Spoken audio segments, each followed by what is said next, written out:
Las Vegas, primavera de 1997. Entre las luces de neón que iluminaban la ciudad y las melodías vibrantes que salían de los bares a lo largo del bulevar, una joven mujer bajó de un coche estacionado en Maryland Parkway. Solo planeaba entrar en una pequeña tienda con un nombre sugerente, Spycraft, para comprar un libro sobre cómo mejorar su crédito. Una tarea sencilla que le llevaría solo unos minutos. Y luego volvería con su esposo, que la esperaba pacientemente en el coche. Pero cuando la puerta de cristal se cerró detrás de ella, el mundo pareció cerrarse también. Fue la última vez que alguien la vio con vida. Desde ese instante, una tarde cualquiera en el corazón de Las Vegas se convirtió en el comienzo de una tragedia, donde la línea entre la curiosidad y el peligro se volvió inquietantemente delgada. Ginger y su esposo trabajaban en una tienda especializada en equipos de espionaje, un lugar lleno de objetos extraños, desde cámaras ocultas hasta diminutas grabadoras. Todo en aquel lugar parecía evocar un aire de secreto, con un toque de aventura. Un día, Ginger entró en el almacén trasero y se detuvo horrorizada. Frente a ella yacía un cuerpo inmóvil sobre el suelo de baldosas frías, rodeado de un charco de sangre. Por un instante pensó que era un maniquí olvidado, hasta que comprendió que era una persona real. Pero lo que la aterrorizó no fue solo la escena espantosa. Al mirar con más atención, reconoció el rostro familiar. Era la misma mujer con la que había hablado unas horas antes. La garganta se le cerró, retrocedió buscando apoyo y chocó con algo detrás de ella. Una respiración, una silueta.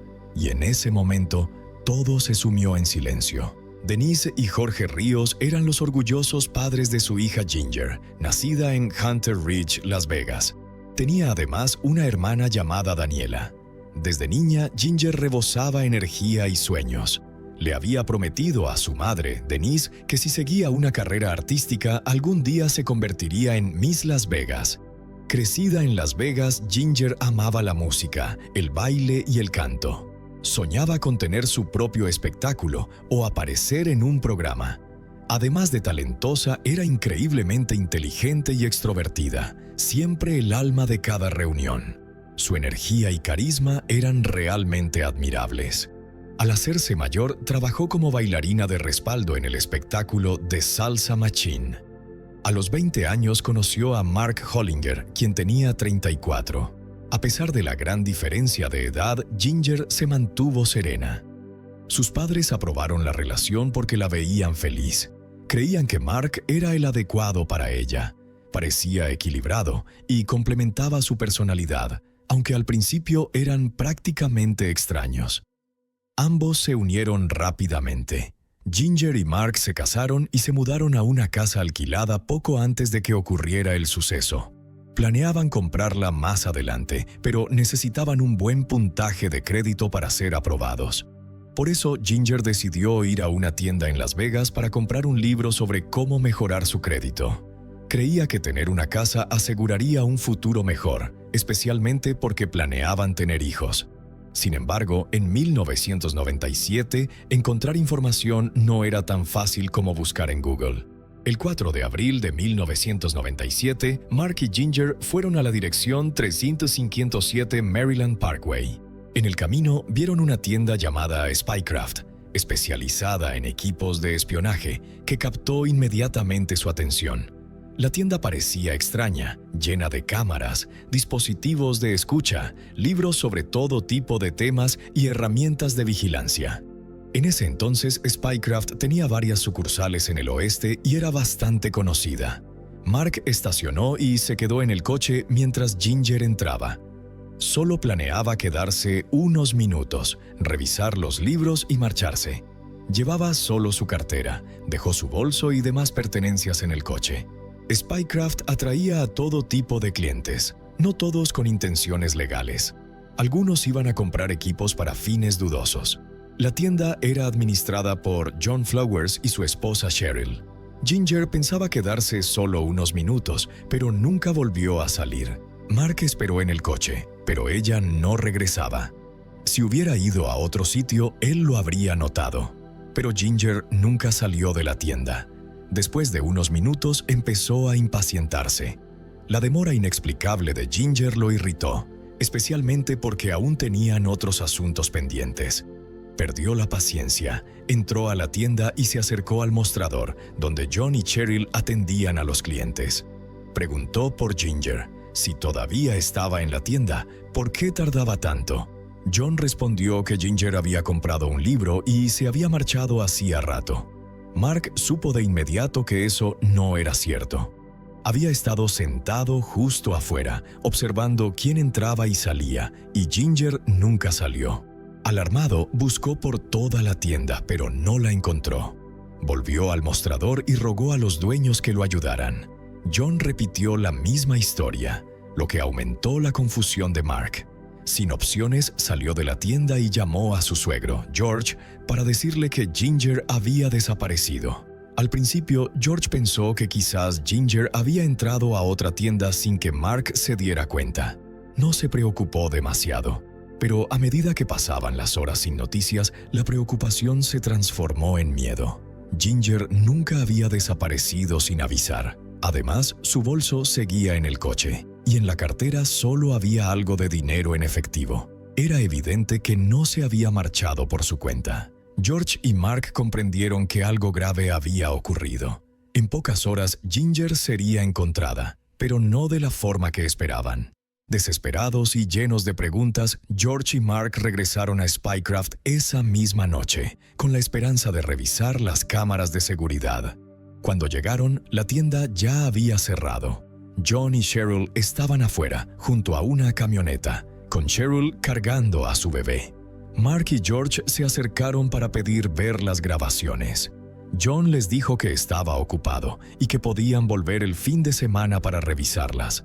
No les quedaba más remedio que irse. Mark y George regresaron en silencio, con la imagen de Ginger aún grabada en su mente. El lunes, Ginger fue oficialmente reportada como desaparecida ante la policía. Los detectives encontraron el caso muy inusual. Al principio consideraron la posibilidad de que Ginger se hubiera marchado por voluntad propia, pero al revisar sus cuentas bancarias descartaron esa hipótesis. Su dinero seguía intacto. Tampoco llevaba suficiente efectivo como para haber huido. La policía comenzó a elaborar una lista de sospechosos. En primer lugar estaba Mark. Por protocolo, los familiares siempre se investigan primero. Los agentes tenían razones para sospechar de él. Se decía que el matrimonio tenía problemas. Ginger se había hospedado unos días en un hotel para alejarse de Mark después de una discusión. Además, Mark no llamó a la policía de inmediato. Primero contactó a su suegro. Esa demora levantó sospechas. Y unos días después ocurrió algo extraño. El coche de Mark se incendió de repente y quedó completamente destruido. La policía lo consideró sospechoso, pensando que podría estar ocultando algo.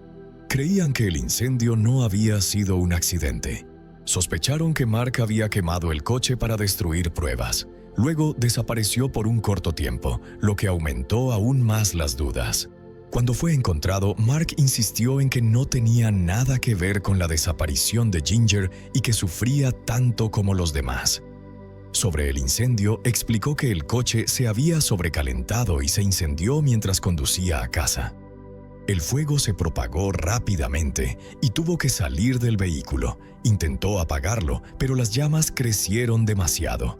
En aquella época no tenía teléfono móvil, así que no pudo llamar al 911. Abandonar el coche en llamas y regresar a pie a casa puede parecer extraño hoy, pero en 1997 no llamaba tanto la atención. La policía recuperó el coche y lo examinó minuciosamente. Si el fuego había destruido todas las pruebas, tal vez Mark era inocente. Finalmente, no encontraron nada incriminatorio y lo liberaron. Pero con el paso de los días y Ginger aún desaparecida, los investigadores comprendieron que se enfrentaban a algo mucho más oscuro.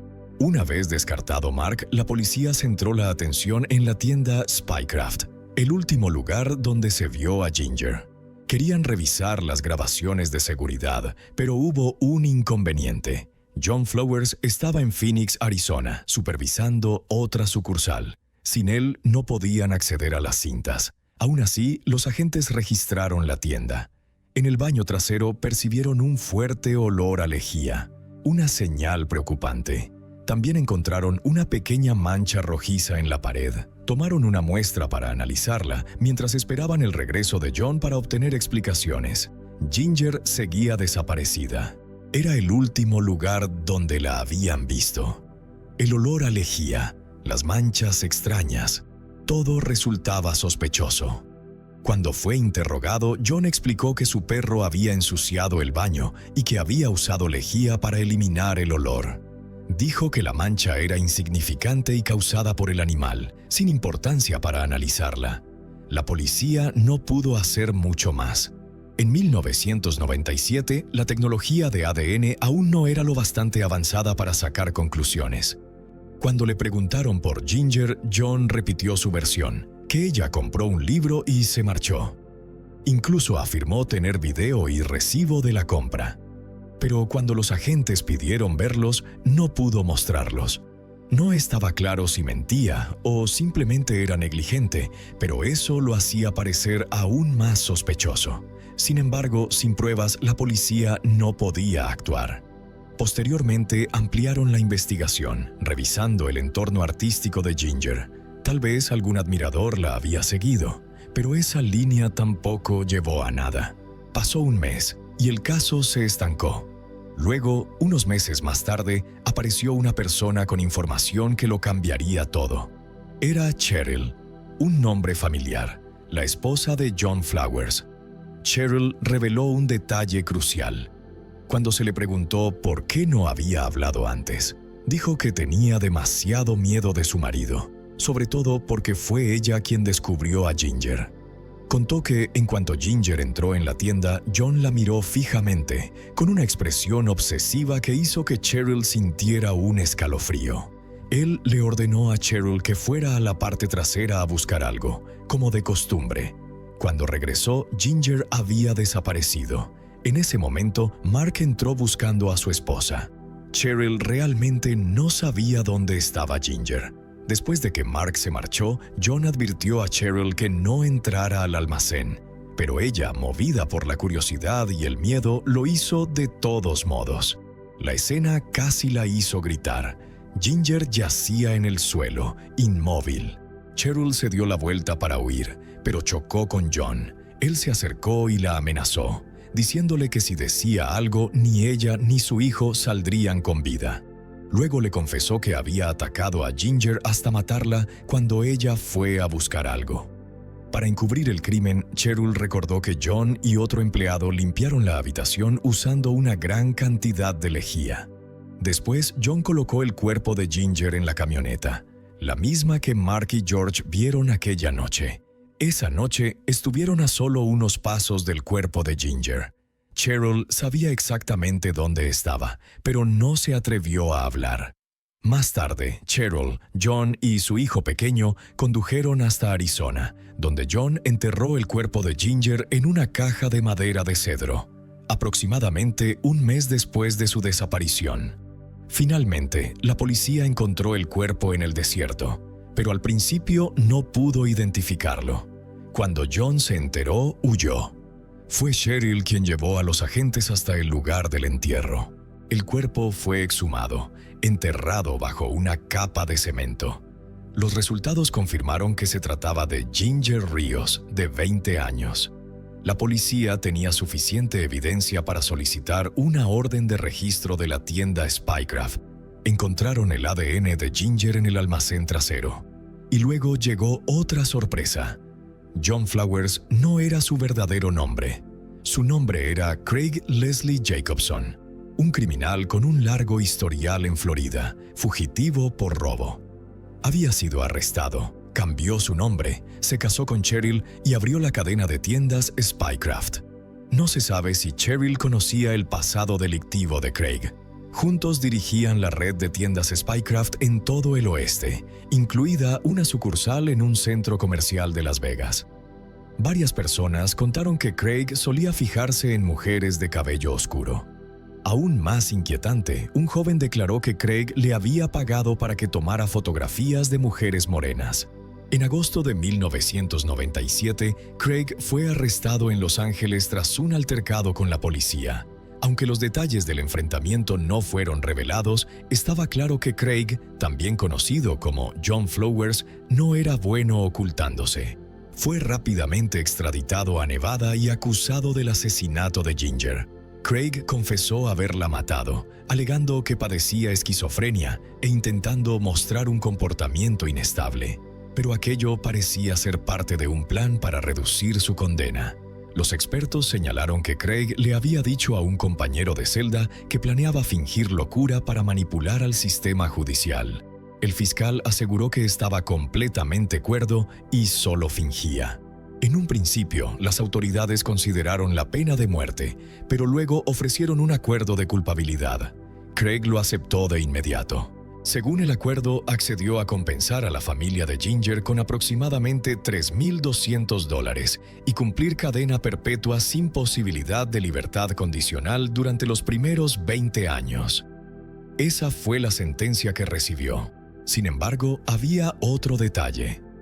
¿Recuerdan el cuerpo sin identificar hallado cerca del lugar donde se enterró a Ginger? Años más tarde, la policía determinó que la segunda víctima era Cristina Martínez, una chica de 15 años que también se sospechaba había sido asesinada por Craig. Cristina desapareció el 3 de mayo de 1997, después de ir a una lavandería cerca de su casa. Vivía en un centro de acogida para jóvenes en Arizona, que, irónicamente, estaba justo frente a la tienda Spycraft. Tristemente, nadie comenzó a buscarla de inmediato porque había tenido una vida difícil.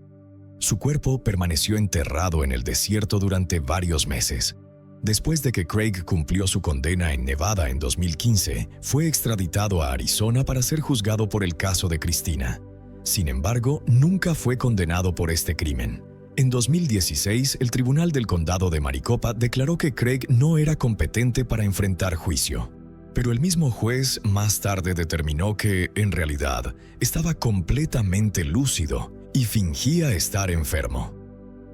El 21 de septiembre de 2017, el juez Warren Granville aprobó la solicitud para reevaluar la competencia mental de Craig en el caso de Cristina Martínez.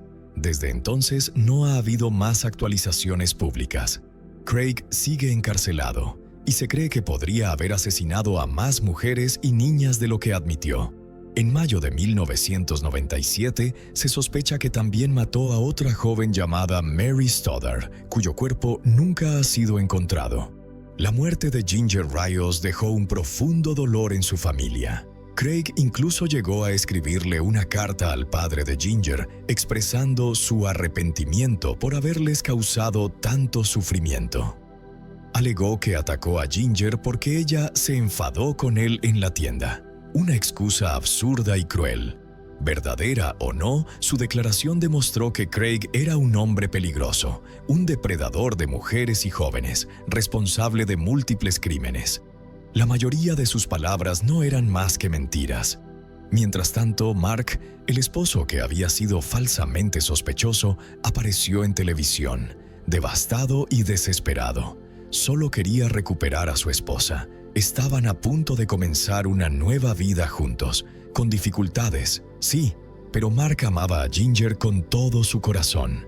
La tragedia se duplicó cuando la madre de Ginger, Denise, falleció de cáncer el 24 de julio de 2014, después de haber soportado la pérdida de su hija. Su padre, George, y su hermana Daniela compartieron que su único consuelo era creer que Ginger y Denise ahora estaban juntas, en un lugar mejor. Ginger había estado llena de planes y sueños. Quería comprar una casa con su esposo, tener hijos y criarlos con amor. También soñaba con el escenario, la música y las luces, pero su vida fue interrumpida demasiado pronto. Hoy solo quedan los recuerdos, guardados por su familia y amigos, en un dolor que nunca desaparece del fatídico día de abril de 1997, cuando sus vidas cambiaron para siempre. 25 años han pasado, las luces de Las Vegas siguen brillando, pero en el corazón de la familia Ríos hay un rincón oscuro que nunca podrá llenarse. Dicen que el tiempo puede suavizar el dolor, pero no puede devolver los sueños perdidos. Ginger Ríos, la joven que creía en el futuro, en el amor y en las cosas más sencillas de la vida, perdió la suya simplemente por entrar en una puerta que parecía inofensiva. Quizás la mayor lección de este caso no reside en la crueldad del asesino, sino en la fragilidad de la confianza cotidiana. Porque a veces los lugares que creemos más seguros son precisamente aquellos donde el destino nos espera en silencio. Por la tarde del 22 de octubre de 2013, Danvers se cubría con una fina capa de otoño sobre el patio escolar. Los pasillos de los pisos superiores estaban tan silenciosos que parecían devorar el eco de los pasos, y solo quedaba el reflejo de las luces fluorescentes sobre los azulejos fríos. Una joven maestra acababa de cerrar su cuaderno de calificaciones, recogía la tiza blanca en la palma de su mano y pensaba quedarse unos minutos más para una sesión de tutoría.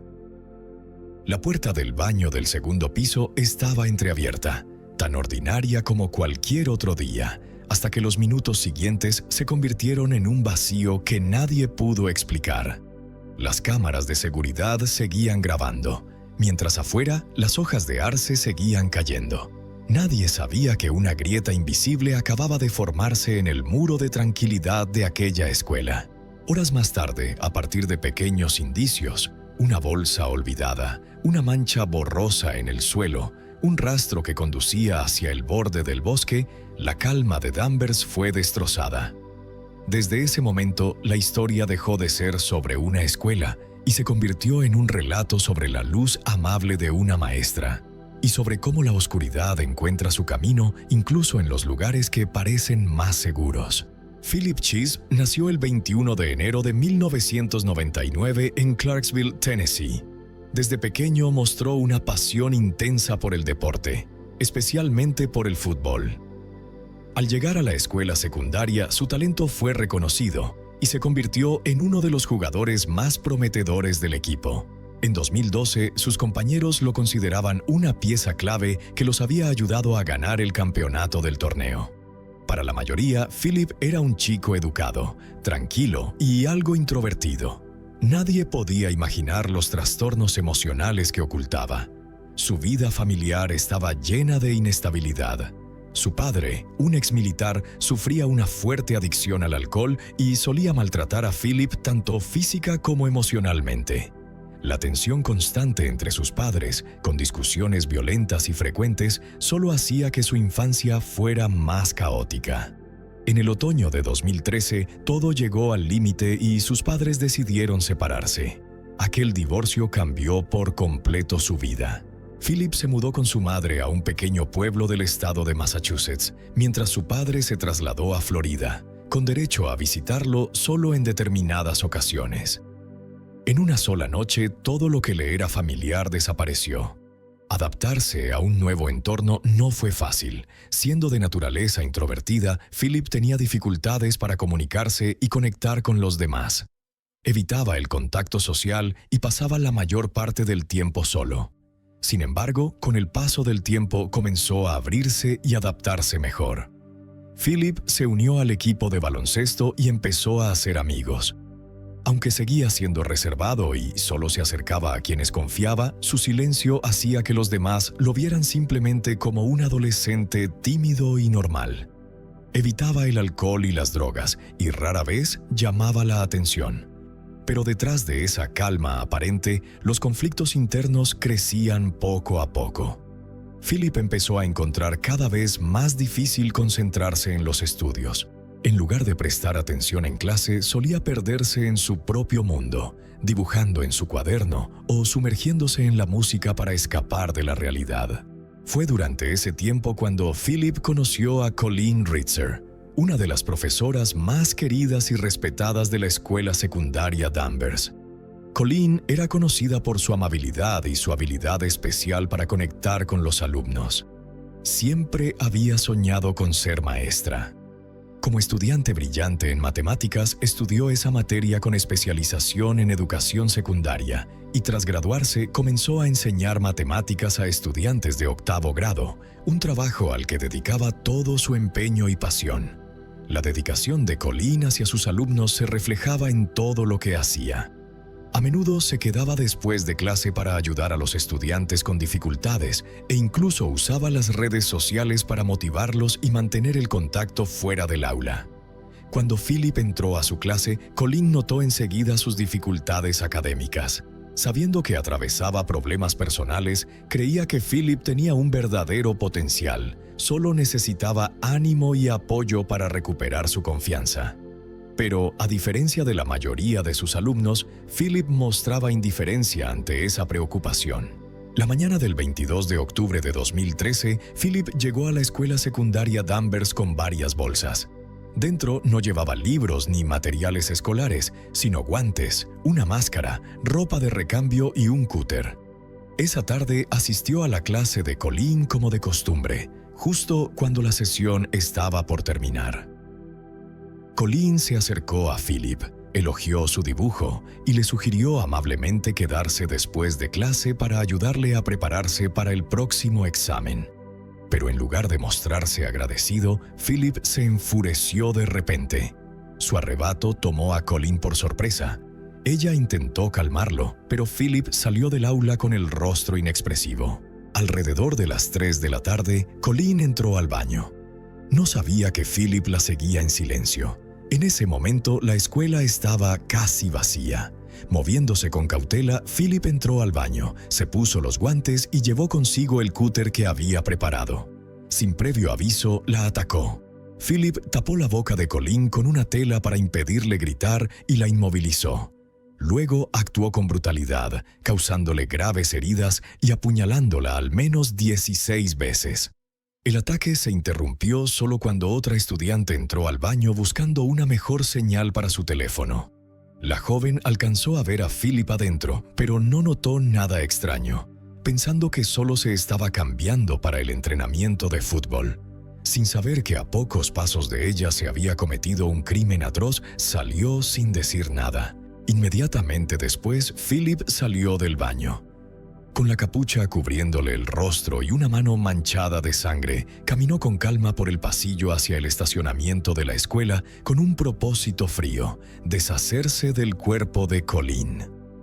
En el camino, saludó a algunos compañeros, quienes no tenían idea de que acababan de hablar con un asesino. Poco después se cambió la ropa ensangrentada, se puso una camiseta blanca y una chaqueta roja y regresó al área del baño empujando un gran contenedor de basura. Esta vez, Philip llevaba un gorro de esquí y ocultó el cuerpo de la maestra dentro del contenedor. Lo empujó hacia el ascensor y salió del edificio. Llevó el contenedor hasta el bosque detrás de la escuela. Allí continuó actuando en un estado de locura. Profanó el cuerpo de Colleen con una rama y lo cubrió con hojas secas. Cerca del lugar dejó una nota con una frase escalofriante: «Odio a todo el mundo». Después de eso, Philip actuó como si nada hubiera pasado. Regresó a la escuela con calma, sin que nadie notara algo inusual. Recogió sus pertenencias del casillero y salió del edificio como si fuera un día cualquiera. Creyendo haber escapado, volvió a casa, pero esa ilusión se desvaneció rápidamente. Esa noche, su madre notó que no había regresado y de inmediato denunció su desaparición. Fue a la comisaría más cercana para presentar la denuncia.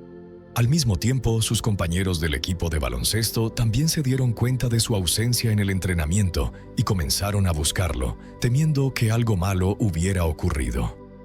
La preocupación se extendió por toda la comunidad, lo que obligó a la policía a actuar con urgencia. Rastrearon la señal del teléfono de Philip y descubrieron que la última ubicación era en el cine Hollywood Hits.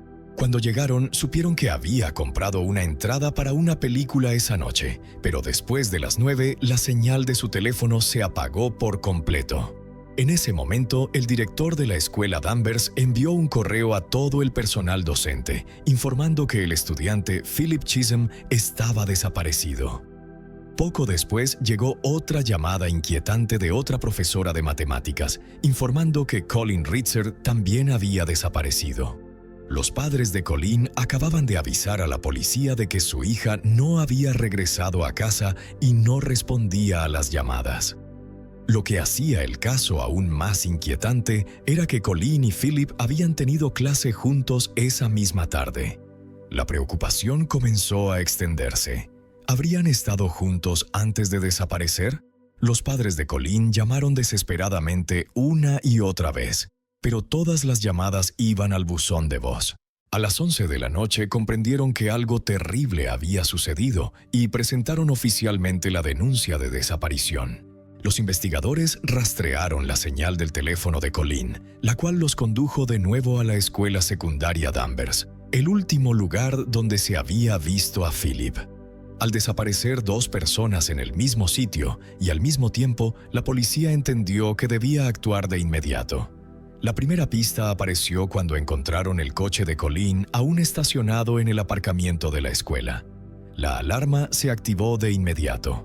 Los agentes entraron al edificio y comenzaron un registro minucioso, empezando por el segundo piso. Lo que hallaron dejó a todos sin palabras. Había sangre salpicada en el suelo y las paredes del baño. El bolso de Colin yacía abandonado junto a un contenedor manchado de sangre, empujado hacia una esquina. Siguiendo el rastro de sangre hacia el exterior, la policía se dirigió al bosque detrás de la escuela, sin saber que estaban a punto de enfrentarse a una escena aterradora. Allí encontraron fragmentos de ropa ensangrentada, claramente pertenecientes a Colin. Ese hallazgo confirmó el peor de los temores. Se había cometido un asesinato brutal. Inmediatamente, los detectives comenzaron a interrogar a los estudiantes y al personal, con la esperanza de que alguien hubiera visto u oído algo inusual. Un estudiante relató que esa mañana, mientras organizaba su casillero, escuchó una conversación tensa entre Philip y Colin. Según su testimonio, Philip alzó la voz mientras Colin intentaba calmarlo. Creía que la discusión comenzó cuando Colin le preguntó accidentalmente sobre su familia, tocando la herida abierta del divorcio de sus padres. Aunque Colin cambió rápidamente de tema, Philip permaneció molesto, murmurando algo antes de marcharse. El estudiante sintió que algo no estaba bien, pero nunca imaginó que Philip pudiera volverse violento. Luego, otra alumna ofreció un testimonio aún más inquietante. Dijo que había visto a Philip en el baño esa tarde completamente desnudo, sin saber que acababa de entrar accidentalmente en la escena del crimen. Otra testigo, una madre que fue a recoger a su hijo alrededor de las 3:30, declaró que vio a Philip salir de la escuela con una expresión de prisa. Cada nuevo testimonio hacía más sólida la evidencia contra Philip. Los detectives dirigieron su atención a las cámaras de seguridad de la escuela para reconstruir toda la secuencia de eventos. Lo que vieron fue estremecedor. Las cámaras mostraban a Philip llegando a la escuela a las 7:45 de la mañana, llevando varias bolsas que guardó en su casillero. Horas más tarde, Colin fue vista saliendo del aula y dirigiéndose al baño femenino del segundo piso. Un minuto después, Philip apareció en el pasillo, siguiéndola con la mirada, antes de volver brevemente al aula. Luego salió de nuevo, esta vez con la capucha puesta, los guantes en las manos y la siguió hasta el baño. Pocos minutos después, otra alumna entró y salió corriendo apenas unos segundos más tarde. Inmediatamente después, Philip fue captado saliendo del baño, aún con la capucha, y caminando directamente hacia el estacionamiento. 2 minutos después, regresó con una camiseta blanca. Tras un breve intervalo, volvió a aparecer con una chaqueta roja. Las cámaras lo mostraban empujando un gran contenedor de basura hacia el baño y, minutos después, con un gorro de esquí, sacando ese mismo contenedor hacia el ascensor. Un poco más tarde fue visto arrastrando el contenedor hacia el estacionamiento de los estudiantes. Esa noche, Philip volvió a la escuela y entró nuevamente al baño para cambiarse de ropa, esta vez descalzo y con una chaqueta negra.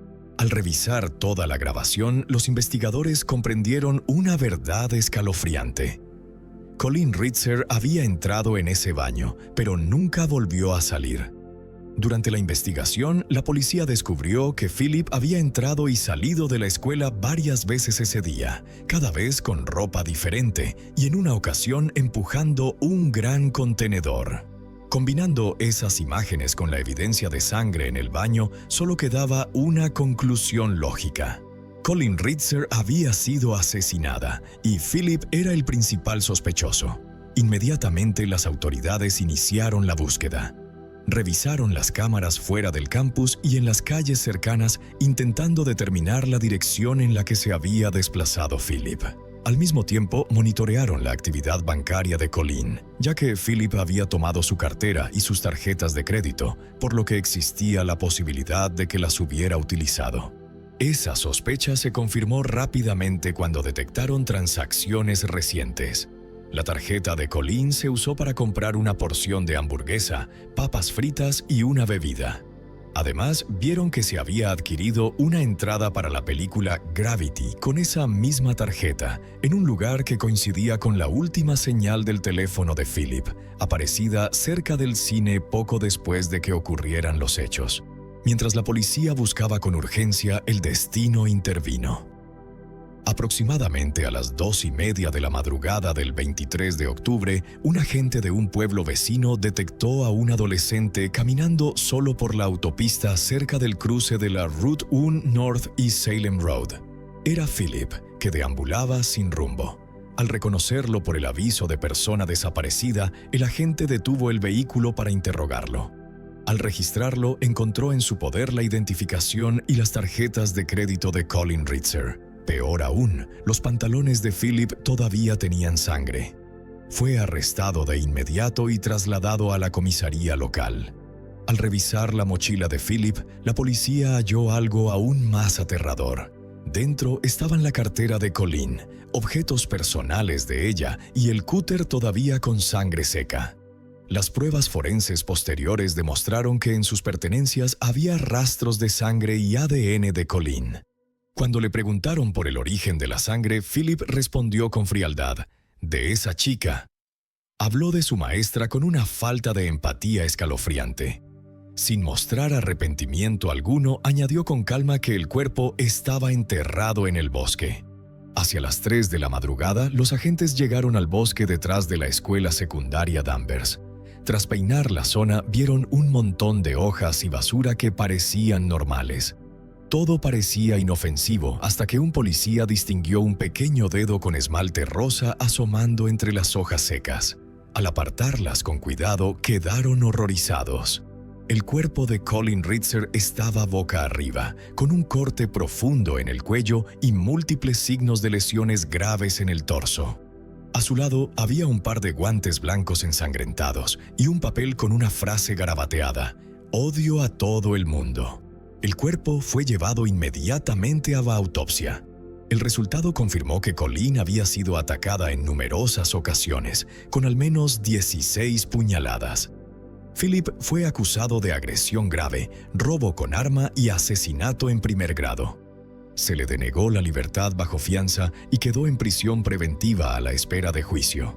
Esa mañana, la policía fue al apartamento de la madre de Philip, quien se había mudado a Massachusetts tras el divorcio.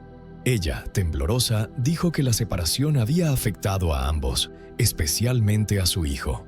Poco después, por medio de su abogada, envió sus más sentidas condolencias a la familia de Colleen Ritzer.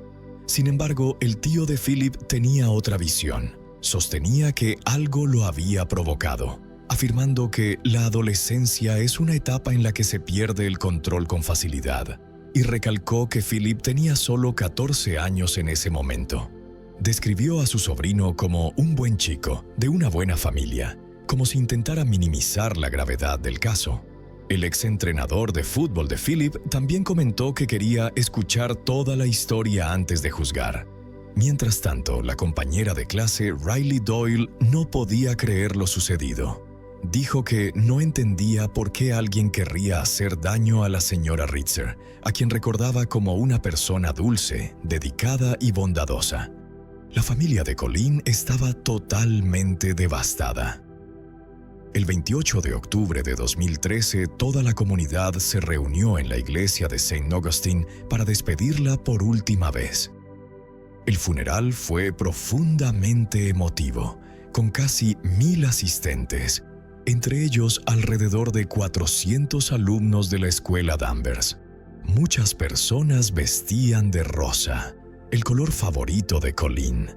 Rosas de ese tono se colocaron a lo largo de la entrada de la iglesia, símbolo del amor y la admiración que ella había inspirado. La prima de Colleen, Gina McDaniel, dijo conmovida: «El número de personas presentes hoy es la prueba del profundo impacto que Colleen dejó». Compartió que, aunque su vida fue truncada, su legado, con su pasión por la educación, perduraría. Gina habló del afecto profundo que Colleen tenía por sus hermanos, amigos y alumnos. Su voz se quebró, mezcla de orgullo y dolor, al describir a Colleen como el tipo de persona en la que cualquier padre desearía que se convirtiera su hijo. Tritai. El padre Peter Gregory pidió a todos que recordaran a Colleen no por su trágica muerte, sino por la vida significativa y cálida que llevó. Dijo que la luz que Colleen llevaba a los demás nunca se apagaría. Meses después, mientras estaba recluido en un centro correccional juvenil de Boston, Philip volvió a estremecer a todos. El 2 de junio de 2014 irrumpió en el baño del personal sanitario e intentó estrangular a una empleada de 29 años. Varias personas tuvieron que unirse para reducirlo, mientras Philip gritaba: «Voy a matar a todos ustedes». La mujer sobrevivió, pero sufrió heridas graves. Se abrió un nuevo caso penal, aunque se tramitó en paralelo al del asesinato de Colleen Ritzer. La defensa admitió posteriormente que Philip sí había matado a su maestra, pero argumentó que no debía ser penalmente responsable debido a su estado mental. Afirmó que en el momento del crimen, Philip estaba en un grave episodio psicótico y padecía un trastorno mental severo, incluso escuchando voces en su cabeza. La fiscalía lo rechazó tajantemente. Sostuvo que Philip no mostraba signos de psicosis y presentó los videos de seguridad como prueba irrefutable. Philip siguió a Colleen, la atacó en el baño y después, con calma, trasladó el cuerpo en un contenedor de basura hacia el exterior. La acusación subrayó el comportamiento de Philip tras los hechos: hablar con amigos, comprar comida, ir al cine, mientras conservaba pruebas en su mochila. Demostraba que estaba plenamente consciente y en control de sus actos. Tras valorar todas las pruebas, el tribunal rechazó el argumento de inimputabilidad y determinó que Philip era competente para asumir responsabilidad penal. Dado que la edad mínima de responsabilidad penal en Estados Unidos es de 14 años, fue procesado como adulto. El juicio comenzó el 15 de diciembre de 2015. El jurado declaró a Philip culpable de asesinato en primer grado, agresión grave y robo con arma. Cuando se leyó la sentencia, permaneció inmóvil, esposado, con el rostro inexpresivo. La madre de Colleen, con la voz ahogada por la pérdida y la rabia ante esa falta de empatía, dijo ante el tribunal: «Él es verdaderamente malvado. Mi familia nunca tendrá una segunda oportunidad con Colleen, y él tampoco debería tener ninguna». Pero aunque esas palabras resonaron, Philip siguió frío, sin rastro de arrepentimiento. El 26 de febrero de 2016, el tribunal lo condenó a 40 años de prisión, con posibilidad de solicitar clemencia a los 54 años. Sin embargo, no fue la última vez que compareció ante la justicia. Casi 10 años después, el 26 de abril de 2024, Philip volvió a ser juzgado. Esta vez por el ataque a la trabajadora sanitaria en el centro de detención de Boston. La sala estaba en silencio absoluto. La abogada de Philip dijo que él quería asumir la responsabilidad y cerrar el caso lo antes posible. Pero para quienes estaban presentes, la sensación era que seguía sin mostrar arrepentimiento. La víctima se alzó a testificar y describió a Philip con palabras escalofriantes. Un monstruo, un asesino frío, sin emociones.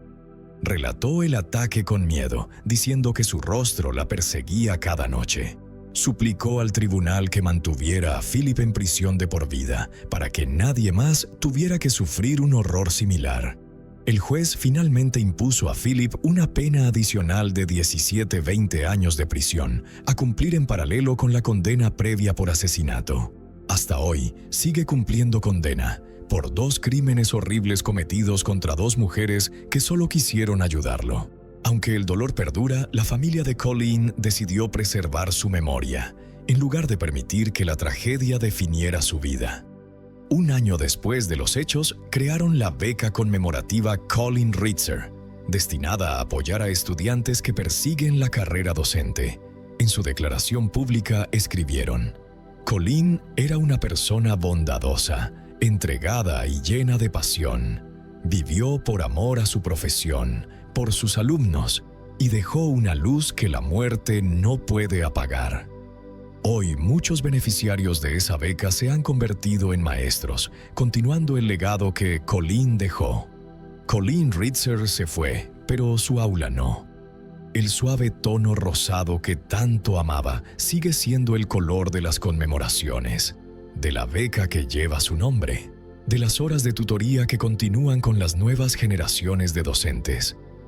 Se dice que Colleen enseñaba matemáticas. En realidad enseñaba mucho más: paciencia, amabilidad y la convicción de que una palabra de ánimo puede cambiar el día de un niño. La historia termina en el borde del bosque, pero el legado de Colleen continúa en el timbre que anuncia cada clase, en la tiza blanca en las manos de otros maestros, en los diplomas que se alzan por un sueño que ella dejó. En Danvers, cada otoño las hojas siguen cayendo y esa luz permanece. La joven que aparece en este cartel de búsqueda es Alison Andrea Calderón Hidalgo, de 17 años, y su sonrisa inocente había sido la alegría de su familia, sus amigos y toda la comunidad de El Bosque, en Santiago. Sin embargo, pocos días después de que el afiche fuera pegado por todas partes, todo Chile se estremeció cuando salió a la luz una verdad desgarradora. Alison no se había marchado lejos, sino que había sido brutalmente asesinada y enterrada dentro del mismo colegio donde estudiaba, un lugar que se suponía debía ser el más seguro.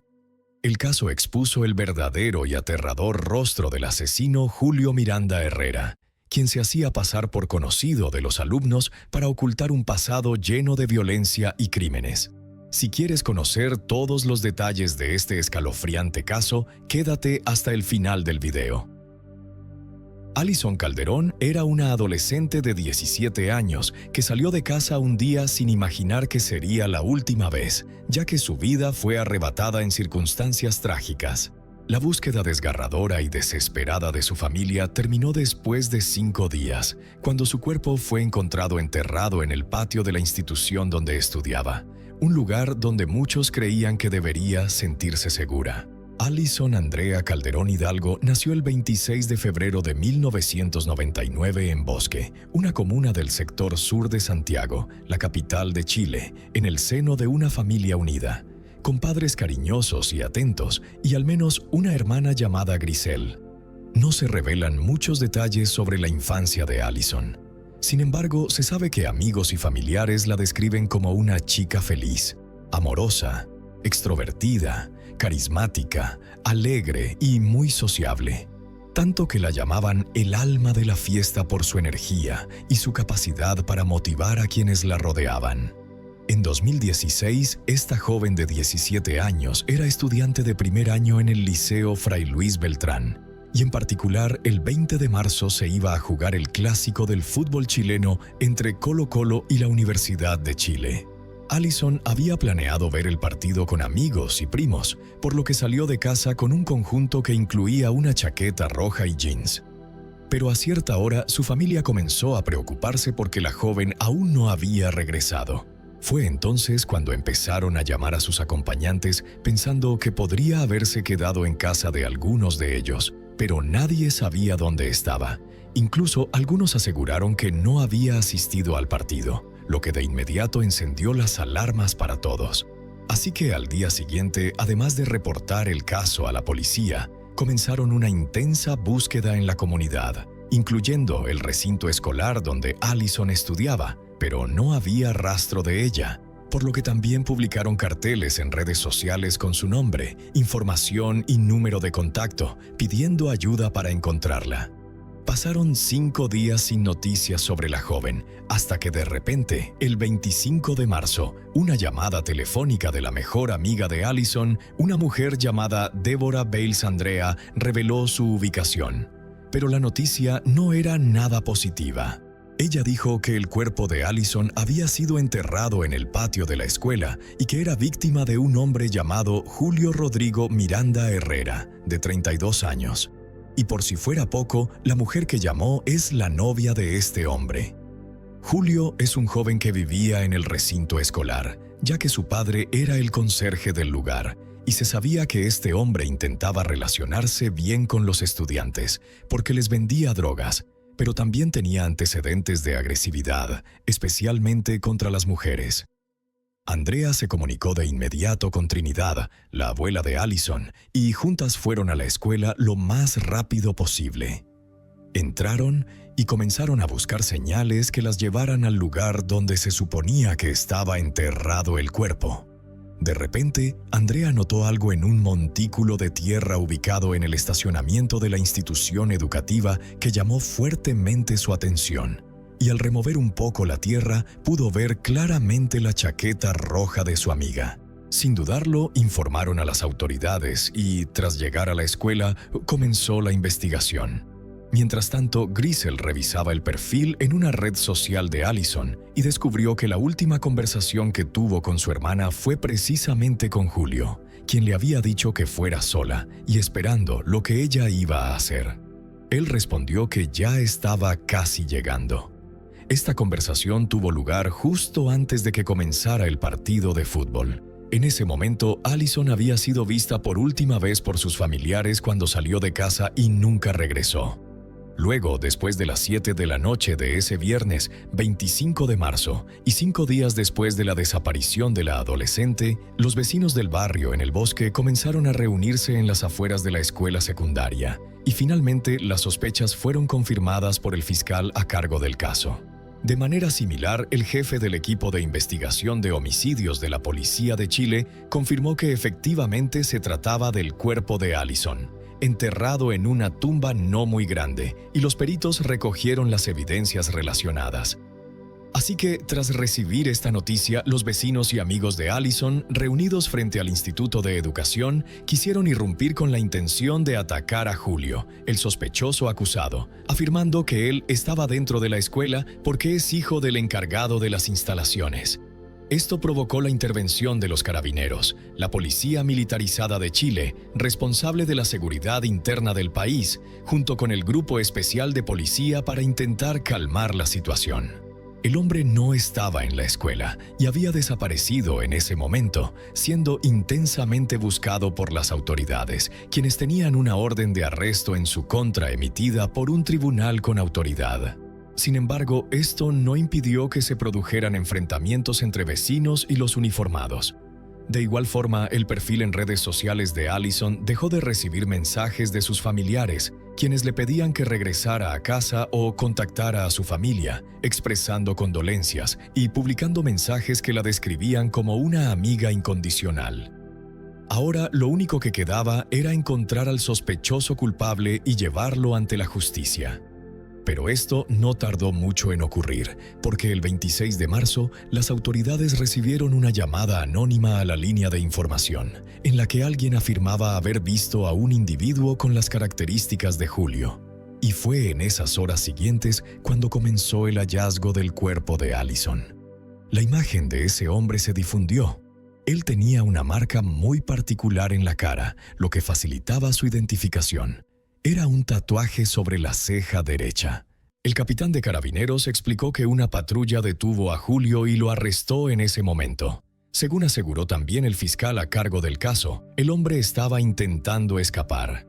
De igual forma, explicó que los pasos siguientes serían formalizar los cargos en su contra o solicitar una prórroga de la detención y realizar los peritajes correspondientes para demostrar su implicación en el caso, así como la autopsia del cuerpo de Allison en el servicio médico legal.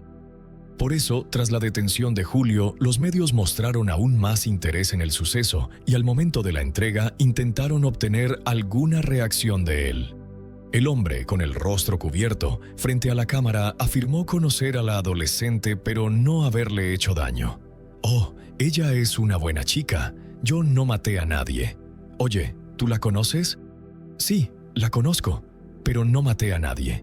Escucha, voy a hacer un viaje mochilero el lunes. Me voy mañana con mi pareja. Me están buscando. Así que no sé nada, ni siquiera he preguntado nada.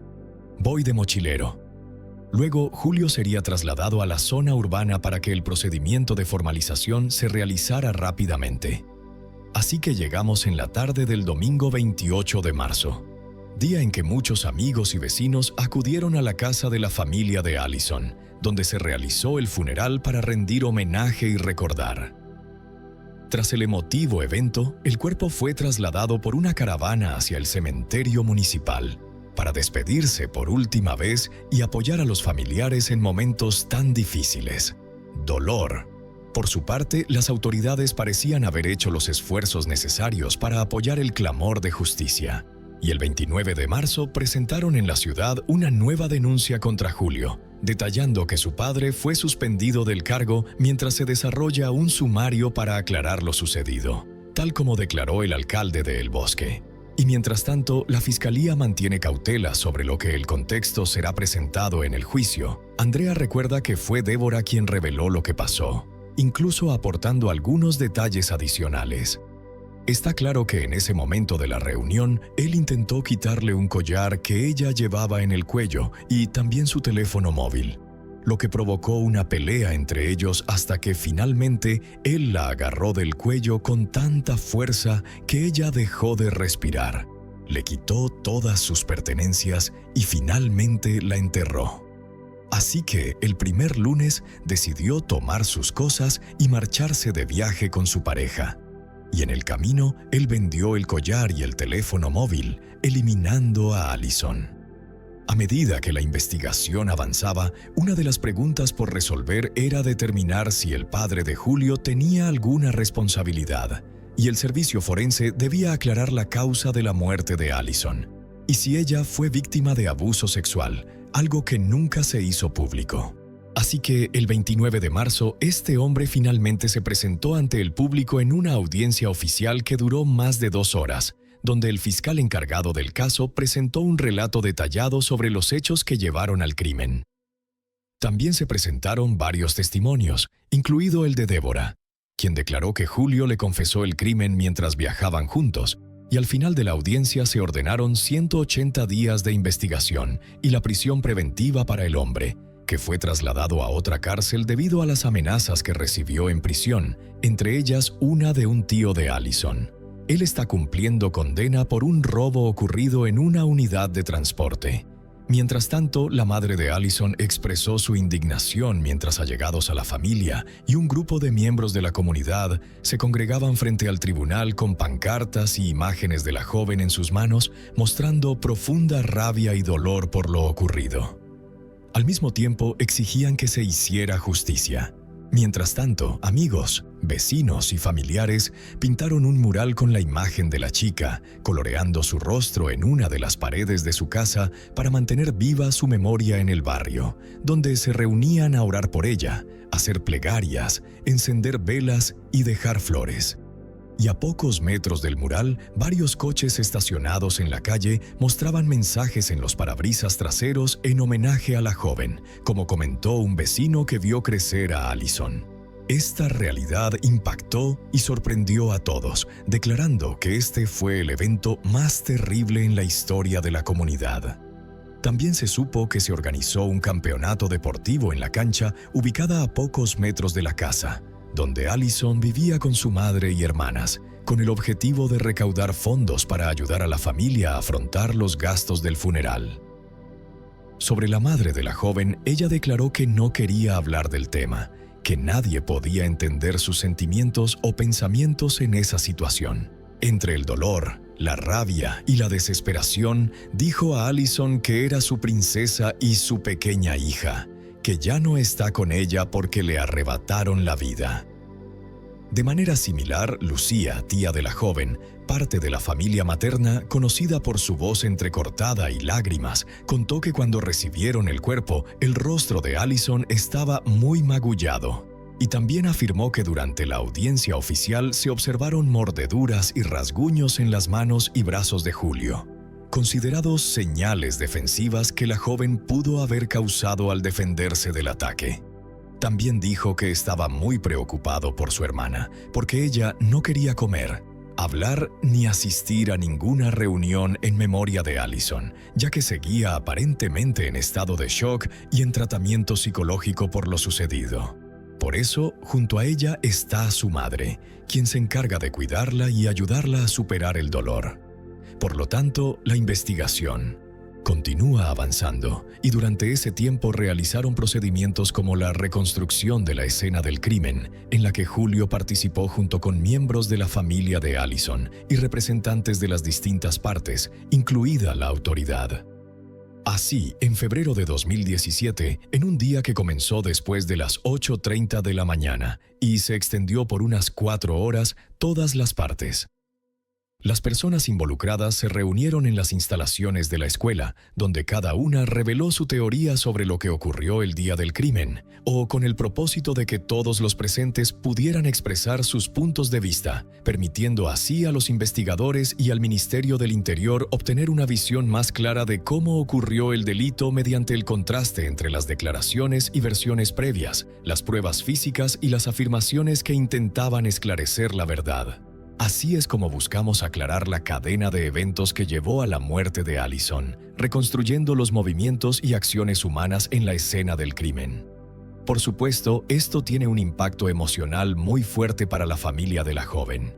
Mientras esto sucedía, los amigos de Allison y miembros de la comunidad protestaban afuera del centro educativo, pidiendo justicia.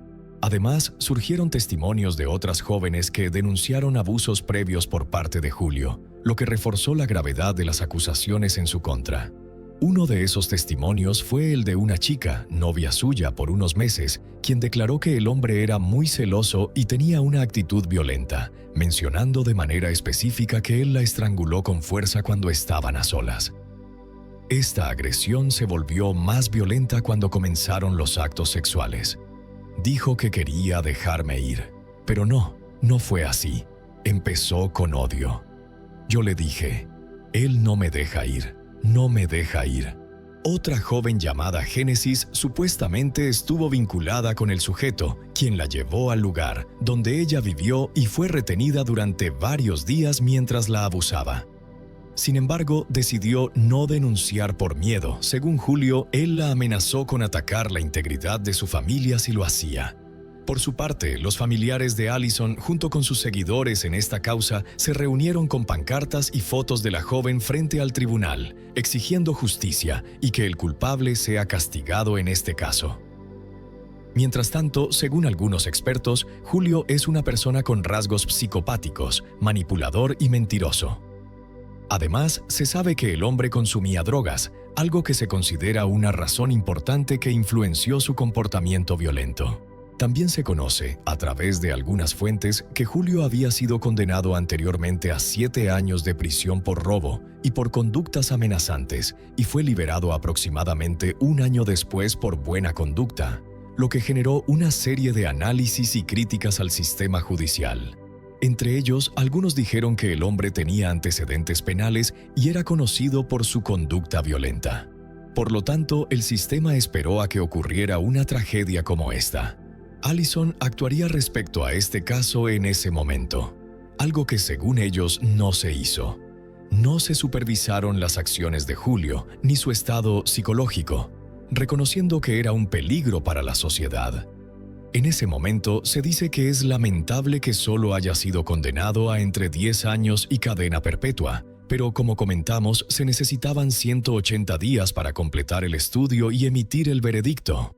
Finalmente, en septiembre de 2018, el tribunal sentenció a cadena perpetua a Julio Miranda Herrera, de 34 años, por robo y asesinato. También declaró que, aunque la sentencia fue solicitada por el Ministerio del Interior, era imposible que alguien se sintiera tranquilo o adecuado frente a eventos de tal naturaleza. Está claro que no podía seguir ocurriendo. La historia de Alison Calderón Hidalgo dejó una marca imborrable en la memoria de Chile. La brutalidad del crimen, la exhaustiva investigación y el veredicto final que condenó a Julio Miranda Herrera a cadena perpetua son un recordatorio de la lucha constante por la justicia. Sin embargo, más allá de la sentencia y la investigación, el nombre de Alison no debe reducirse solo a los detalles de su muerte. Ella debe ser recordada por su historia, por su juventud, llena de sueños sobre un futuro por delante. Este caso no es solo una demanda ante la Corte, sino también una advertencia, un llamado social para que no sea olvidada, para que se aprenda y se siga exigiendo seguridad y justicia para aquellos que ya no pueden hacerlo por sí mismos. La muerte de Alison Calderón Hidalgo fue una herida que desgarró el corazón de toda la comunidad, recordándonos que la crueldad a veces se esconde detrás de rostros que parecen familiares e inofensivos. Una joven de 17 años, llena de vida, colmada de sueños sobre el futuro, tuvo que cerrar su existencia en la oscuridad por las manos de alguien que llevaba la sombra del demonio en el corazón. Pero esta tragedia no es solo el dolor de una familia, también es un espejo en el que toda la sociedad debe mirarse. Si no sabemos proteger a los jóvenes, si no alzamos la voz frente al mal, la luz de la juventud será apagada una y otra vez. Y entonces, lo único que quedará serán paredes manchadas de lágrimas, velas temblorosas en la noche, y un nombre, Alison, repetido como una oración por la justicia y por la seguridad de las generaciones venideras. La foto que estás viendo parece un momento ordinario. Una familia de 3 sonriendo con alegría frente a la cámara. A la izquierda está Laurel, la madre gentil. En el centro está Emily, la hija de 19 años con una sonrisa amable. Y a la derecha se encuentra Randy Jansen, el padre conocido en todo el pueblo de Langley como un hombre trabajador que amaba a su familia. Pero nadie podría haber imaginado que ese mismo hombre, solo unos meses después de esa foto, abriría fuego y mataría tanto a su esposa como a su hija, para luego prender fuego a su pacífico hogar. Dejó una publicación en Facebook que dejó atónito a todo Canadá. Una confesión, una disculpa y un amor torcido por la desesperación. Si crees que esta es simplemente la tragedia de un padre con el corazón roto, quédate hasta el final del video, porque la verdad detrás de la familia Jansen es aún más oscura. La familia Jansen parecía como cualquier otra, cariñosa, unida y siempre dispuesta a apoyarse mutuamente. Pero un día todo cambió. Algo ocurrió dentro de su hogar. Algo tan impactante que ni siquiera sus amigos más cercanos podían creerlo. Detrás de este misterio hay una secuencia de eventos que destrozó a la familia y dejó a todos los que los rodeaban completamente desconcertados. La policía, los amigos y los vecinos intentaron armar el rompecabezas de qué pudo haber llevado a una familia aparentemente perfecta al colapso. ¿Y qué fue exactamente lo que ocurrió tras esas puertas cerradas? En los densos bosques de Columbia Británica, entre pequeños pueblos tranquilos con fachadas de ladrillo y cafés acogedores, Randy Jansen llevaba lo que parecía ser una vida normal. Langley, un pueblo pequeño que muchos veían como un refugio de paz, había sido el hogar de Randy desde su infancia. Pero detrás de esa tranquilidad había años de trabajo arduo y sueños que no siempre traían felicidad. Desde joven, Randy tenía un vínculo cercano con su padre, quien trabajaba en un aserradero local. Su padre le enseñó todo sobre carpintería, y después de terminar la preparatoria, Randy siguió sus pasos tomando un empleo en el mismo aserradero. El trabajo era agotador, requería turnos largos y fuerza física, pero Randy estaba acostumbrado a esos desafíos. En Langley, muchos veían el aserradero como la columna vertebral de la economía local, una forma de vida para la mayoría de los residentes, y Randy no era la excepción. Durante más de una década se dedicó al exigente trabajo de procesar y transportar madera. Aunque monótono y extenuante, el trabajo le brindaba una sensación de estabilidad y orgullo. Cada día podía parecer igual, pero Randy encontraba sentido en el ritmo de su labor y en su lugar dentro de la comunidad. Si el aserradero representaba estabilidad, entonces la música era la vía de escape de Randy, una forma de expresar emociones que no siempre podía poner en palabras. La música había sido parte de su vida desde la infancia, y con el tiempo, tocar la guitarra y cantar pasó de ser un pasatiempo a convertirse en una salida vital. A menudo se presentaba en un bar local en Langley, donde los vecinos se reunían para relajarse después de largas jornadas de trabajo y disfrutar de presentaciones en vivo. En el escenario, Randy se transformaba en otra persona. Su habitual actitud reservada y callada daba paso a una presencia carismática y dinámica que cautivaba al público. Los lugareños adoraban sus presentaciones sinceras y emotivas, las cuales le daban a Randy una sensación de plenitud y conexión, algo que a menudo faltaba en su vida cotidiana. Fue en ese mismo bar local, en lo que parecía una noche cualquiera, donde Randy conoció a Laurel, la mujer que cambiaría su vida para siempre. Laurel, 6 años mayor que Randy, trabajaba en el bar y a menudo lo observaba actuar desde detrás de la barra. Segura de sí misma y magnética, Laurel era querida por los clientes por su capacidad de crear un ambiente cálido, amistoso y por su naturaleza accesible. Al principio solo charlaban, al principio sobre música, luego sobre la vida, pero su conexión se profundizó rápidamente. Una pasión compartida por la música y sueños similares los unieron. Laurel tocaba el piano y, aunque su vida había tomado otro rumbo, siempre soñó con dedicarse profesionalmente a la música. Ese sueño compartido, combinado con el afecto genuino que sentían el uno por el otro, floreció rápidamente en algo mucho más profundo. La vida en el aserradero continuó como de costumbre para Randy, pero ahora estaba iluminada por la presencia de Laurel. Su relación se fortalecía a medida que comenzaban a planear un futuro juntos. Langley, aunque cómodo, empezaba a parecer demasiado pequeño para los sueños que compartían. Imaginaban una vida donde la música no fuera solo un pasatiempo, sino el fundamento de su porvenir. Las jornadas de trabajo en el aserradero, las presentaciones nocturnas en el bar y las noches con Laurel le daban a Randy un renovado sentido de propósito, amor y esperanza para el camino por venir. Randy y Laurel solían recordar con cariño el día de su boda en 1990. Fue una ceremonia sencilla, a la que asistieron amigos cercanos y familiares, llena de calidez e intimidad. La música en vivo, marcada por una canción que Randy interpretó para su esposa, señalaba el inicio de una vida llena de amor y sueños compartidos.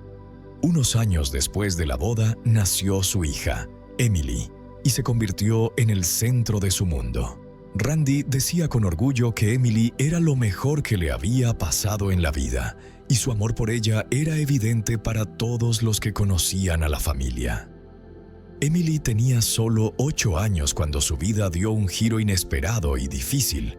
Comenzó a sufrir de dolores de cabeza repentinos y severos que le impedían seguir dedicándose a la música. Desde muy pequeña, Emily había mostrado un talento notable para el canto, encantando a sus padres con su voz y ganando numerosos premios en competencias. Llevaba una vida vibrante. Asistía a clases de canto y soñaba con convertirse en cantante. Sus padres, inspirados por su éxito, hicieron todo lo posible para apoyar sus aspiraciones. Al principio, Randy y Laurel no sabían qué estaba ocurriendo con su hija.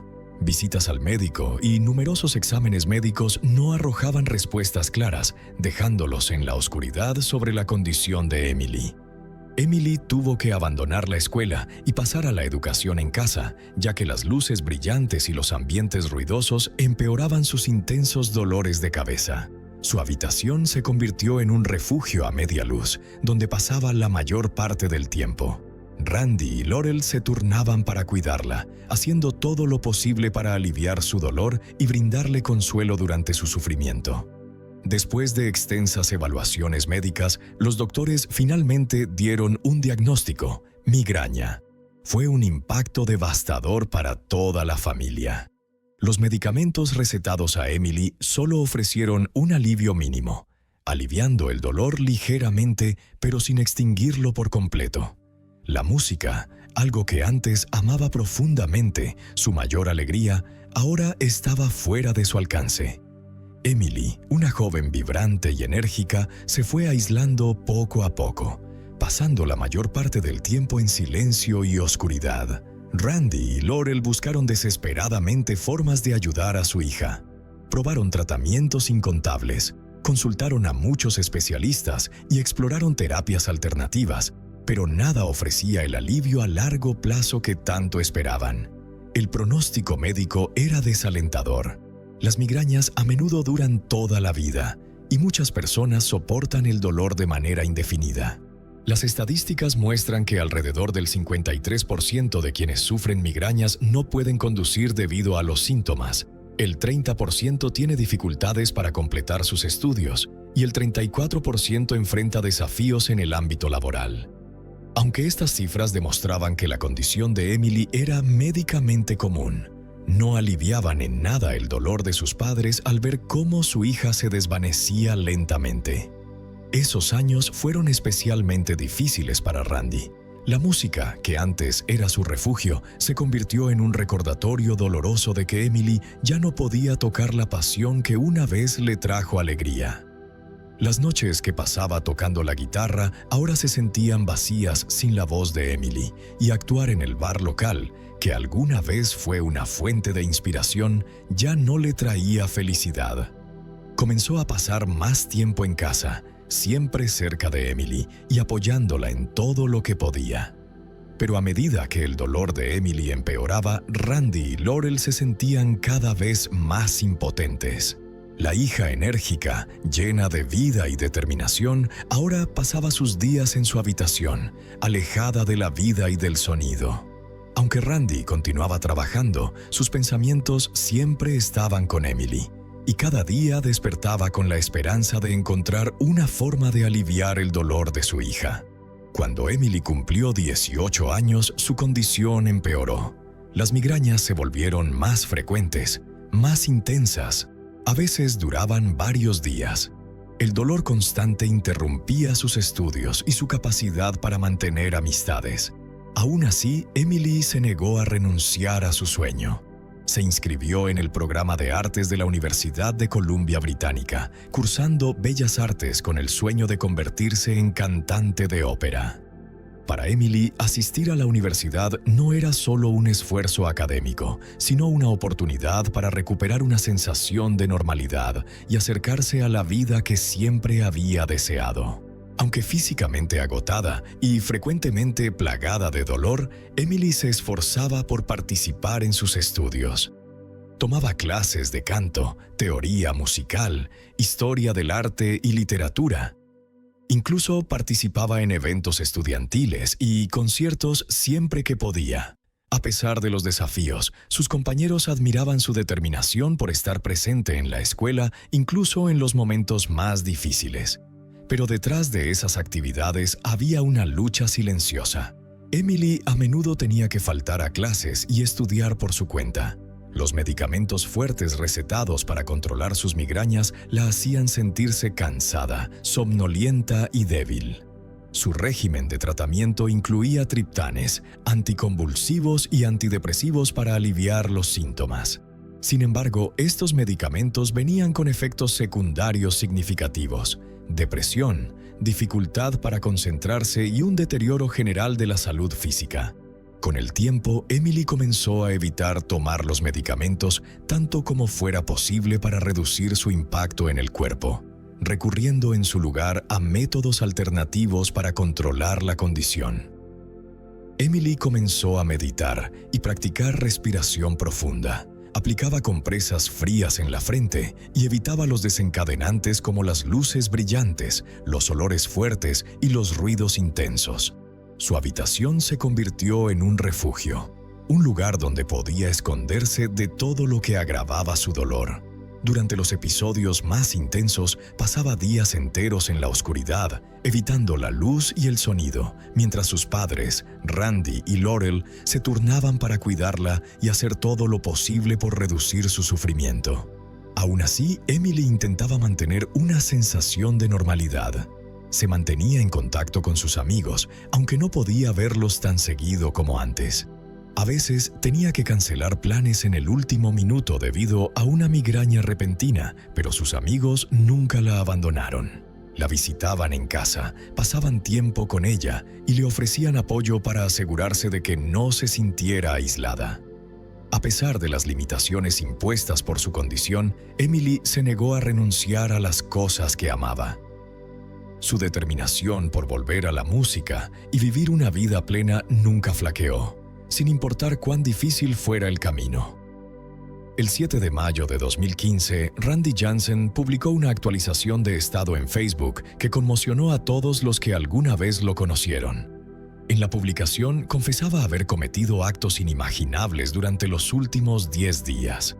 Comenzó escribiendo sobre su hija Emily, describiéndola como la hija más maravillosa que alguien pudiera desear, talentosa, inteligente y amable. Emily había traído tanta alegría a sus vidas, llenando su hogar de risas y siempre ayudando a los demás, incluso mientras ella misma luchaba con el dolor. Pero la enfermedad le había quitado demasiado, obligándola a renunciar a sus sueños. Había trabajado tan duro para alcanzarlos. Emily sufría de migrañas desde la primaria. El dolor persistente la llevó a una depresión severa, y los días llenos de agonía incesante se convirtieron en su realidad. Randy describió cómo su hija observaba a sus amigas vivir vidas normales mientras ella pasaba el tiempo en hospitales o en su habitación oscura y silenciosa. A pesar de todo, Emily se aferraba a la esperanza, soñando con un futuro mejor, pero nada funcionaba. Randy trabajaba en un aserradero, pero cada momento en que no estaba en el trabajo lo pasaba con su hija. Le decía a sus amigos que Emily era su vida entera y que no podía imaginar vivir sin ella. Ver a su hija sufrir, sin poder ayudarla, lo llevó al borde de la desesperación. Los amigos recordaron que Randy les confesaba su angustia, y era evidente que estaba luchando emocionalmente. Un día, Randy tomó una decisión que lo cambiaría todo. En una publicación de Facebook admitió que había tomado un arma y había acabado con la vida de Emily, explicando que quería liberarla del dolor interminable. Escribió que la imaginaba como un ángel flotando entre las nubes, su largo cabello agitado por el viento, finalmente libre del sufrimiento. Pero no se detuvo ahí. Randy reveló que también había acabado con la vida de su esposa, Laurel, diciendo que no podía soportar la idea de que ella viviera con el dolor de perder a su hija. Unos días después acabó con la vida de su hermana, Shelley, alegando que no quería que ella viviera con la vergüenza de sus actos. En la publicación, Randy explicó que Emily había intentado todo para recuperarse. Describió su fortaleza y resiliencia, pero que finalmente la enfermedad la había vencido. Compartió su sensación de impotencia al ver sufrir a su hija cada día y saber que no había nada que pudiera hacer. Randy les había dicho a sus amigos muchas veces que haría cualquier cosa por Emily, y al final creyó que esta era la única forma de ayudarla. Después de que Randy publicó el mensaje, sus amigos y conocidos contactaron inmediatamente a la policía. Estaban horrorizados por lo que habían leído y querían asegurarse de que la familia de Randy estuviera a salvo. La publicación dejó a muchos en estado de incredulidad, luchando por comprender la magnitud de lo ocurrido. Las autoridades respondieron rápidamente tras recibir múltiples llamadas, incluyendo una de Brian Jones, un amigo cercano de Randy. Se envió una patrulla a la casa de Randy para investigar. Brian Jones, uno de los amigos más cercanos de Randy, estaba aterrorizado y confundido cuando leyó la publicación de Facebook. Al principio esperaba que fuera un error o una broma cruel, pero cuando vio la firma al final, un apodo que Randy usaba desde la preparatoria, se dio cuenta de que su amigo la había escrito. La gravedad de la situación golpeó a Brian de inmediato y supo que debía actuar con rapidez. Salió del trabajo temprano y condujo hacia la casa de Shelley, tratando de llamar a Randy en el camino. Cada llamada sin respuesta solo aumentaba su preocupación. Cuando Brian llegó a la casa de Shelley, notó una pila de periódicos en el porche. Esto le pareció extraño, ya que Shelley era conocida por ser responsable y nunca descuidaba sus tareas. Su vieja camioneta seguía estacionada en el camino de entrada y las cortinas estaban completamente cerradas. El jardín estaba inquietantemente silencioso, sin señales de vida. Brian tocó la puerta varias veces, pero nadie respondió. Todo en la escena le provocaba inquietud y el silencio era escalofriante. Shelley llevaba una vida reservada desde la muerte de sus padres. Vivía sola, no tenía hijos y rara vez interactuaba con los vecinos. Su trabajo principal era repartir periódicos y era conocida por su puntualidad y constancia. La vista de los periódicos sin recoger encendió de inmediato las alarmas para Brian. Supo que algo andaba mal y decidió llamar a la policía. Cuando llamó a la línea de emergencias, le informaron que no era la primera persona en reportar preocupación por la familia. Ya se había enviado una unidad de patrullaje para verificar la situación. Al final de la publicación de Facebook, Randy escribió que su familia ahora estaba en un lugar mejor, libre del dolor.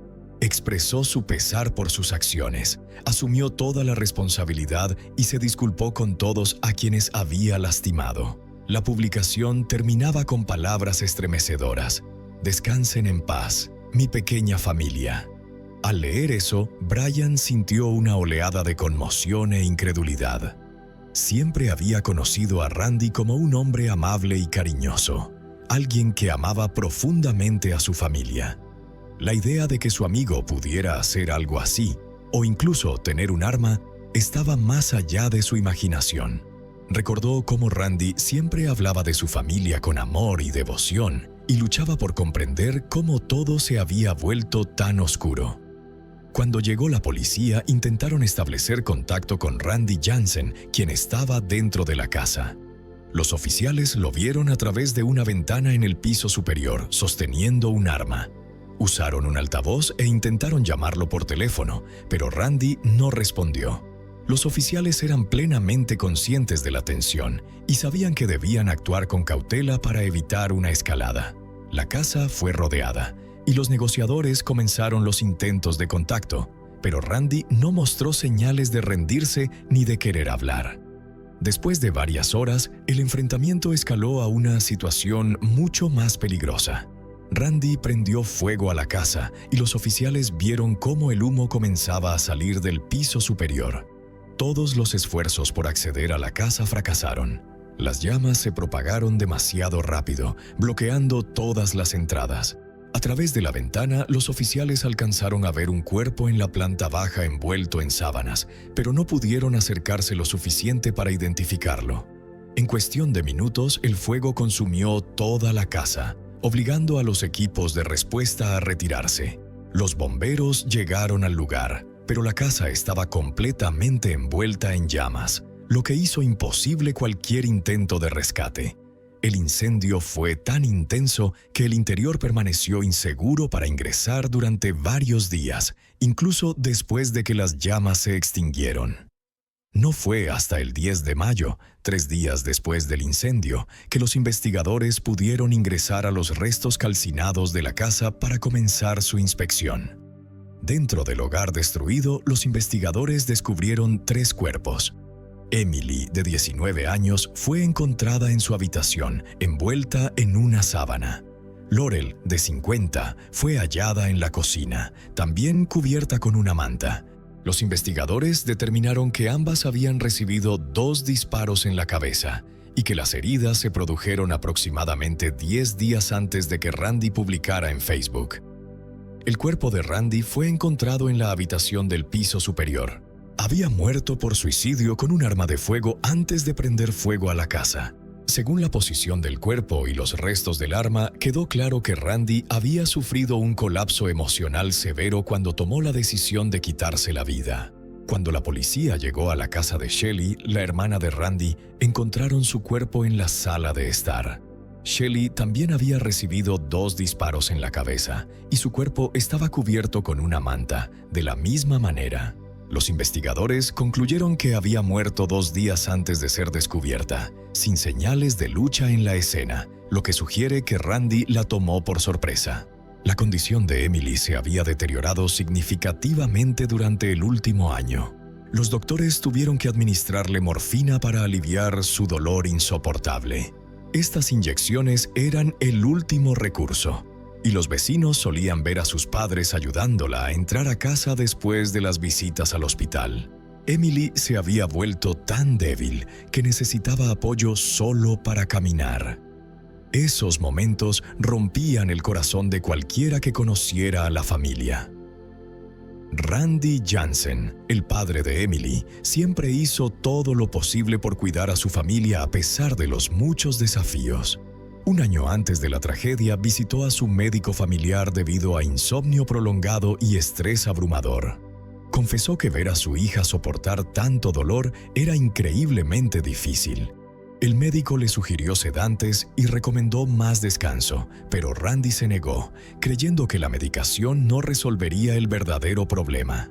Brian Jones, un amigo cercano de Randy, recordó que él nunca expresó intención de hacerse daño ni de dañar a otros. Lo describía como un hombre tranquilo, trabajador y siempre dispuesto a ayudar. Randy ponía a su familia por encima de todo, y nadie podía imaginarlo haciendo algo así. Sin embargo, Brian notó que Randy había llegado a su límite. Ya no podía soportar ver sufrir a su hija y finalmente tomó una decisión devastadora. Muchos vecinos que conocían a Randy desde su infancia encontraron imposible aceptar lo que había sucedido. Lo describían como amable, gentil y jamás violento o cruel. Para ellos, sus acciones parecían surgir de la desesperación y la impotencia ante el dolor abrumador que consumía a su familia. Un vecino recordó algo que Randy había dicho una vez, que si su hija alguna vez se iba de este mundo, él no tendría razón para seguir viviendo. A pesar de eso, Randy vivió con los cuerpos de su esposa e hija durante 10 días antes de quitarse la vida. El último tuit de Emily, publicado 4 días antes de la tragedia, decía: «Me quejo del dolor, pero al menos todavía estoy aquí para sentirlo. Le agradezco a Dios por darme la oportunidad de vivir».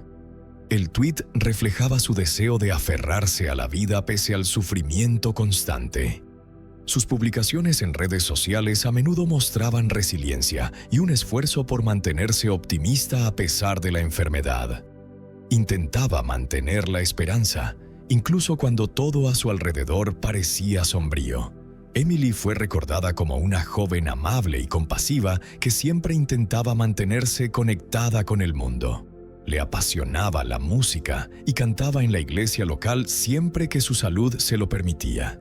Muchos habitantes de Langley aún recuerdan con claridad sus presentaciones cargadas de emoción. A medida que su condición empeoraba, se presentaba con menos frecuencia, pero seguía preocupándose por los demás. A menudo horneaba junto a su madre y compartía con los vecinos, y en los días buenos ayudaba a niños del vecindario con la tarea. Laurel, la madre de Emily, hizo todo lo que pudo para apoyar a su hija. En una publicación en Twitter escribió: «Emily está de nuevo en el hospital. Ruego que Dios pueda ayudarla. Me siento tan impotente». Estas palabras expresaban claramente el dolor y la desesperación que sentía al ver a su hija luchar contra la enfermedad.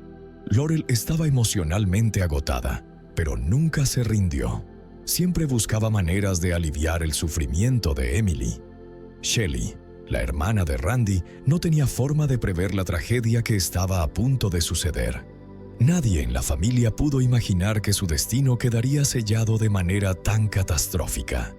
Durante el último año, Randy a menudo confiaba en sus amigos sobre la carga y el estrés de cuidar a Emily. Nadie podría haber predicho que Randy alcanzaría un estado psicológico tan frágil que tomaría la decisión de acabar con la vida de su familia. Como se mencionó, Emily tenía una cuenta de Twitter donde compartía sus pensamientos. Sus publicaciones mostraban que nunca se rindió. Justo antes de la tragedia escribió: "Por primera vez en 2 años tuve 12 horas sin dolor. Estoy cansada de sufrir, pero tengo que seguir adelante". Su determinación para luchar, a pesar de la adversidad, era evidente en cada palabra. Pero Randy ya no podía soportar la presión psicológica. Laurel también estaba profundamente afectada al ver cómo la condición de su hija empeoraba día tras día. Sus publicaciones en Twitter reflejaban ese dolor. A pesar de la desesperación, la familia aún intentaba apoyarse mutuamente. Pero la situación continuó deteriorándose y nadie pudo predecir a dónde llevaría. Ahora, con los detalles revelados, queda claro cómo la desesperación, las batallas silenciosas y una profunda desesperanza convergieron en una tragedia que nadie esperaba.